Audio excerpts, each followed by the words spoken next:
Being controlled at work is mentally exhausting. I'm sure this is something we all agree on.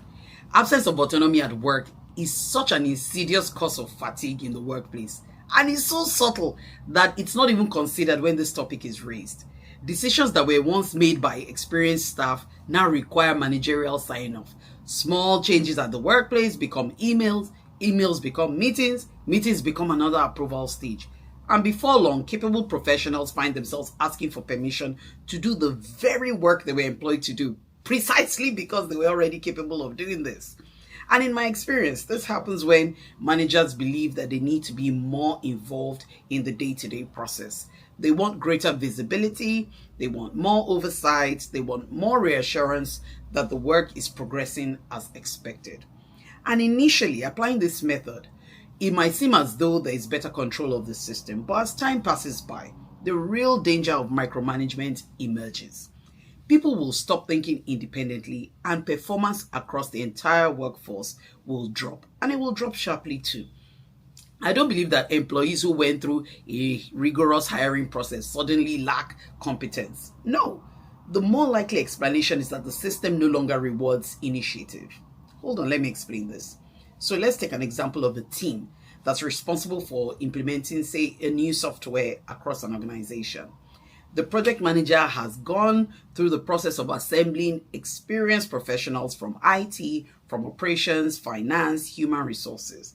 And each member of this team understands their role and has successfully delivered similar projects before. But this time, every small decision must now be approved by senior management. Nothing moves until this approval is obtained. Naturally, the work is going to slow down and deadlines will begin to slip.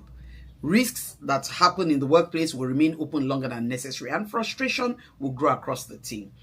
Management will now conclude that the team lacks urgency. The team will conclude that the management does not trust them. Neither of them is entirely correct, nor are they entirely wrong. The problem here is the system. There's a principle within Prince 2 that's referred to as management by exception. And simply put, this means that day-to-day decisions should be made at the lowest appropriate level, provided the performance remains within agreed tolerances. Teams are trusted to make operational decisions, and the escalation only happens when those limits or agreed tolerances are exceeded. What this does is that it keeps the project moving while allowing the leadership focus on strategic decisions rather than every single operational detail. In OH as well, we recognize that control over one's work is one of the strongest predictors of psychosocial well-being at work. So when people have reasonable influence over how they organize, prioritize, complete their work, they generally experience lower stress, greater confidence, and better cognitive performance. Consistently removing that control is what increases uncertainty, and people will begin to second guess themselves. This now makes decision making slower, makes anxiety rise, and emotional fatigue is going to follow. All these put together affect much more than our well-being. They affect productivity, they affect innovation, they affect engagement in the workplace, and ultimately they affect overall organizational performance. So leadership is not about controlling every decision. It's about creating an environment where good decisions can be made confidently, consistently, and safely.